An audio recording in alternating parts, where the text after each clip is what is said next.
Mi sueño es el sueño de la Ilustración. El humanismo fue anterior al Renacimiento. Una vez el ser humano logró reivindicar su posición en el centro de todo, a lo que se le denominó el antropocentrismo, el ver el hombre como una potencialidad, como un proyecto en sí mismo, fue que detonarían las ideas para el regreso al conocimiento clásico, al fin del oscurantismo y a la llegada de las nuevas luces a Europa, traídas sin embargo por las viejas luces del clasicismo. Los clásicos volvían al ser humano a su condición de erudición. Aristóteles, Platón, Sócrates, Pitágoras, Anaxímenes, Anaximandro, Hesiodo, todos los filósofos griegos de repente volvieron, así como los romanos.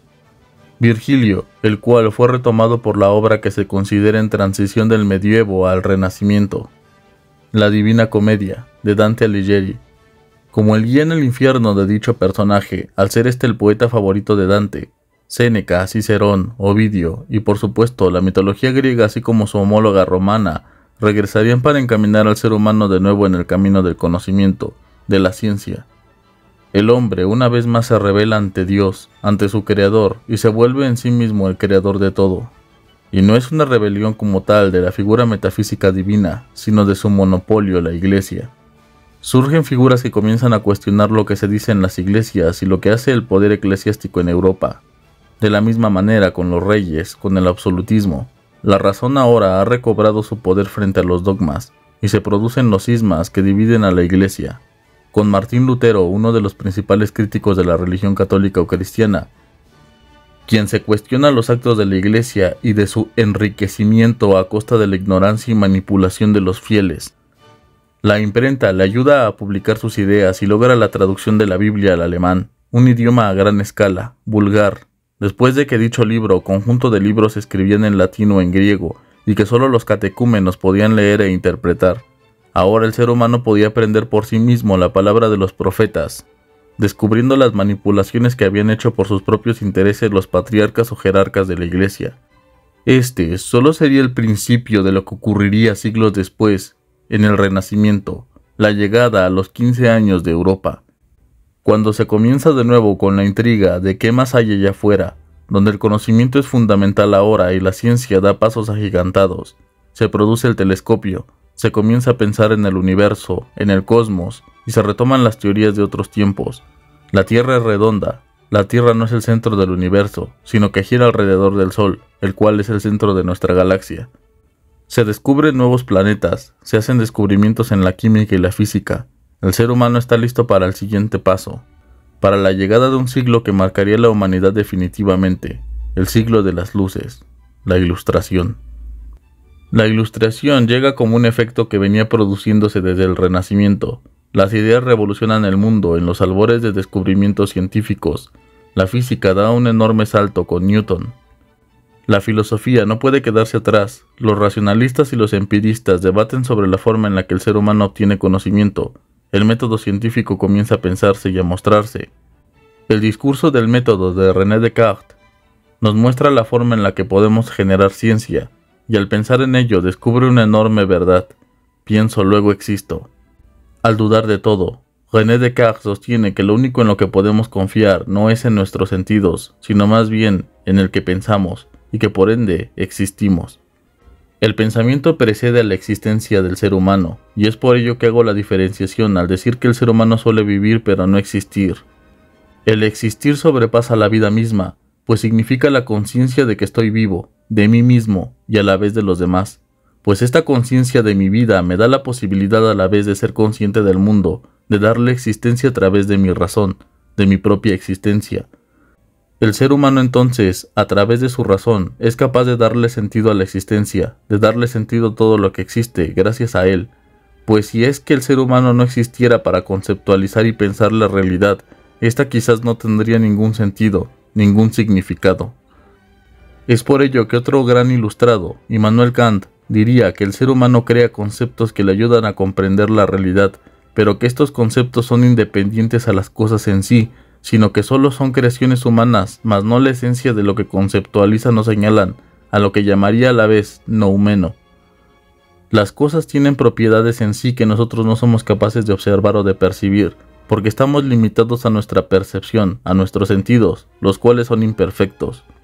Immanuel Kant, aquel gran ilustrado, el filósofo por excelencia de Alemania, antes de que Hegel ocupara tal puesto, no solo teorizaría sobre la metafísica y sobre el noumeno en la crítica de la razón pura, sino también sobre la moral en la crítica de la razón práctica, generando en ella un tipo de ética perfecta en donde no se pueden romper las reglas de ética por más que la situación lo amerite, porque el individuo debe actuar de forma moral independientemente de la situación.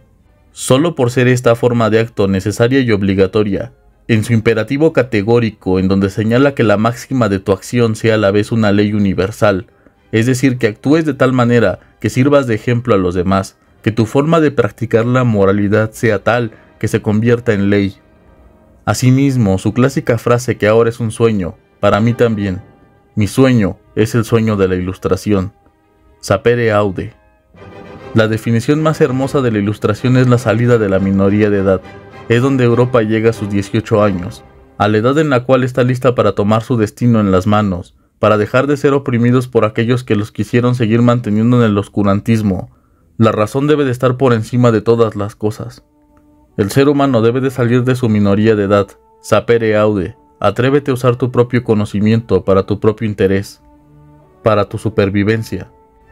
En esta época, tanto Rousseau, Montesquieu y Voltaire son los que posibilitarán las posteriores revoluciones. El ser humano debe ser libre, debe de elegir, debe de hacerle frente a su destino. Las monarquías y la iglesia son el impedimento para la verdadera libertad del hombre, porque quieren verlo oprimido. Su corrupción, de la cual hacen mofa, sobre todo Voltaire, con sus agudos comentarios sobre los reyes y sobre el clero que le valdría la persecución, nos muestran la verdadera cara de estas instituciones en la sociedad.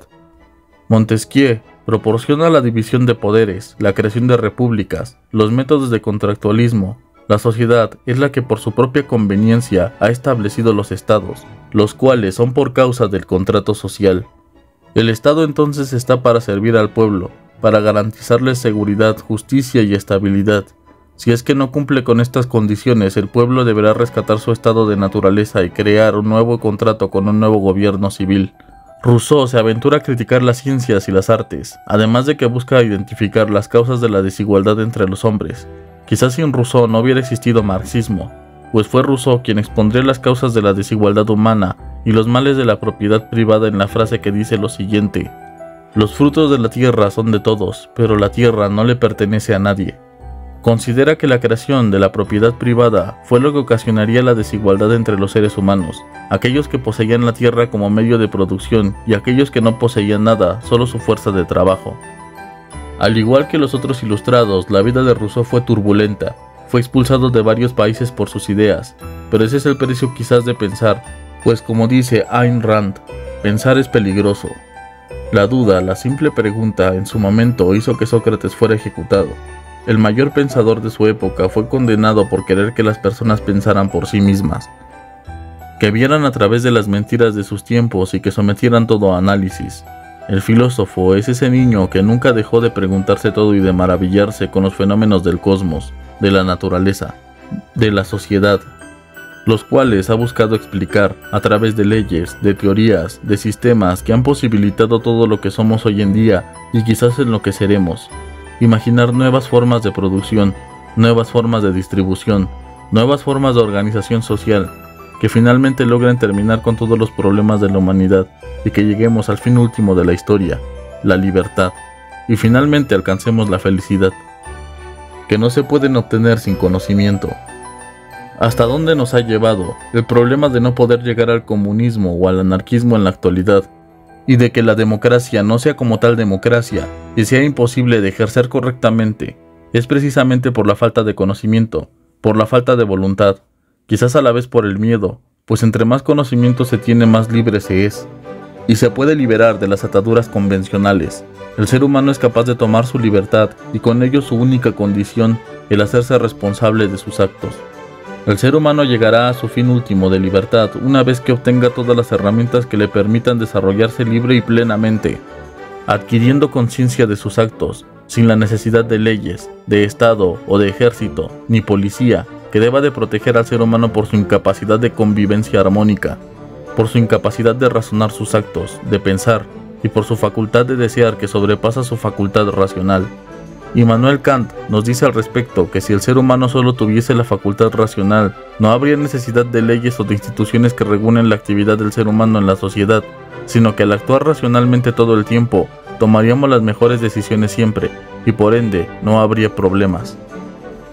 Si es que no aprendemos a gobernarnos a nosotros mismos, entonces deberemos ser gobernados por otros. La Ilustración debe ser no solo una época de la historia, sino una realidad para la sociedad.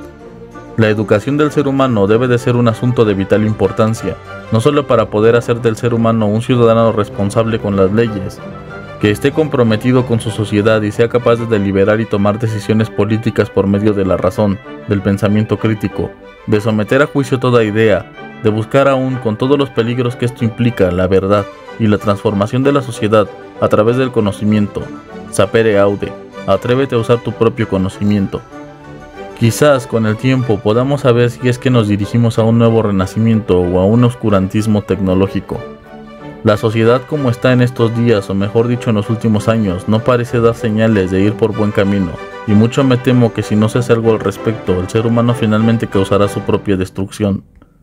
Entretenimiento basura. Las tecnologías nos dan la posibilidad de aprender, de conocer más de nuestro mundo, y sin embargo, si es que no se usan apropiadamente para la educación del ser humano, lo único que ocasionan es desinformación y una mayor cantidad de ignorancia. La popularización de la educación debe ser una realidad. Solo esta sacará al hombre de la barbarie. Hemos sido capaces de producir un gran progreso tecnológico solo a razón de los descubrimientos de la ciencia y de la filosofía. Descuidar el aspecto humano es peligroso. No hay necesidad de estudiar una carrera como tal para poder saber de algo que nos interesa, pues las ciencias son vastas y muy variadas, y la verdadera sabiduría solo se puede alcanzar si el ser humano toma las riendas de su propio conocimiento y comienza a aprender de todo y de todos. El ser humano se ha encasillado en una sola disciplina o en una sola ciencia, existiendo tantas y tan variadas. No se puede pensar que el ser humano sea solo un estudiante por la temporalidad en la que se encuentra en algún colegio, los cuales en su mayoría sirven más bien para adoctrinar que para educar de verdad.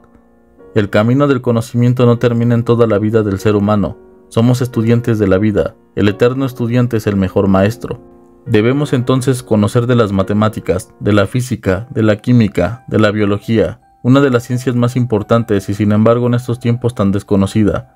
También de la medicina, las artes, la historia, la política, la economía, la ética, la teología, la sociología y por supuesto la filosofía, la cual sigue siendo hoy en día como siempre relevante en el ámbito del pensamiento humano, la base estructural de la razón y la herramienta por la cual debemos introducirnos a las demás ciencias, porque amar a la sabiduría no solo implica amar una parte de ella, sino amarla completamente, en todos sus enfoques y perspectivas. Poco a poco se va haciendo mucho, y el camino del conocimiento debe ser como todo, constante, firme y disciplinado. Solo así podremos cumplir con nuestro humano objetivo de saber, de conocer. El hombre por naturaleza desea saber. Una sociedad más educada, más letrada, es menos susceptible al engaño, a caer en la farsa y en el abuso. Es más capaz de defenderse en la vida, al obtener los instrumentos para la plenitud. Y es lamentable que en esta época el conocimiento, la educación, la ciencia sean tan invisibilizadas. Triste verdaderamente que mientras un académico es relegado, un ignorante sea famoso. Quizás siempre fue así. La sabiduría nunca fue popular, de hecho siempre fue impopular.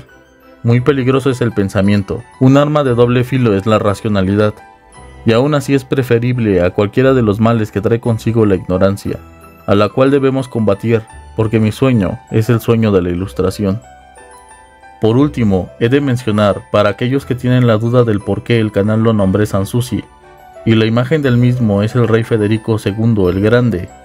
En principio y siguiendo con este sueño ilustrado, busqué un lugar en donde se refugiaran los que buscan la sabiduría, y quienes aporten intelectualmente al mundo, un sitio en donde la cultura, las artes, la filosofía y las ciencias tengan cabida. Así como los que se están acercando a este mundo por muchos desconocido, como por aquellos entusiastas del mismo. Desde que estoy en redes sociales me he dado la tarea de utilizarlas para el máximo bien que conozco, para expresar las ideas y para difundirlas, así como la cultura, sin ataduras ni prohibiciones. Espacios totalmente libres, como en algún momento fue el Palacio de Sanssouci, un recinto en donde convergían una gran cantidad de filósofos, de científicos, de artistas, que en muchas ocasiones iban huyendo de sus países, de la persecución que sus ideas les habían causado, entrando en las filas de este recinto el gran filósofo Voltaire, y el anfitrión de este edificio, cuyo nombre significa sin preocupaciones, era el rey Federico II el Grande, llamado por el mismo Voltaire como el Salomón del Norte, y quizás tenido por algunos como el rey filósofo que teorizaba Platón, un hombre que disfrutaba de la presencia de hombres de gran talento, en donde las discusiones filosóficas eran el pan de cada día. En los albores de la Ilustración, el rey se volvería a la vez un rey ilustrado, conocido como el despotismo ilustrado, un rey que permitió reformas propiciadas por el pensamiento de aquella época. Es por ello el nombre de este canal que sin preocupaciones busque el diálogo y la enseñanza, la difusión del conocimiento de todo tipo, en el cual todos seamos bienvenidos. Por este sueño de la educación que siempre he defendido y tenido, por lo que aún falta mucho camino, una gran cantidad de temas filosóficos, políticos, históricos, culturales que tratar, y lo haré si ustedes me lo permiten y me dan un poco de su atención. También su participación será elemental, aportando lo que sepan o dejando las dudas que tengan para resolverlas juntos, como nos enseñaría hace tanto tiempo el maestro de los maestros filósofos, Sócrates, con su arte de la partera, la mayéutica, en donde a través del diálogo se construye el conocimiento. Sin más por el momento me retiro. Muchas gracias por seguir mi canal y por querer aportar para un mundo mejor, que es posible construirlo con el apoyo de aquellos que estén comprometidos con la justicia, la libertad y el desarrollo de la humanidad y de sus potencialidades.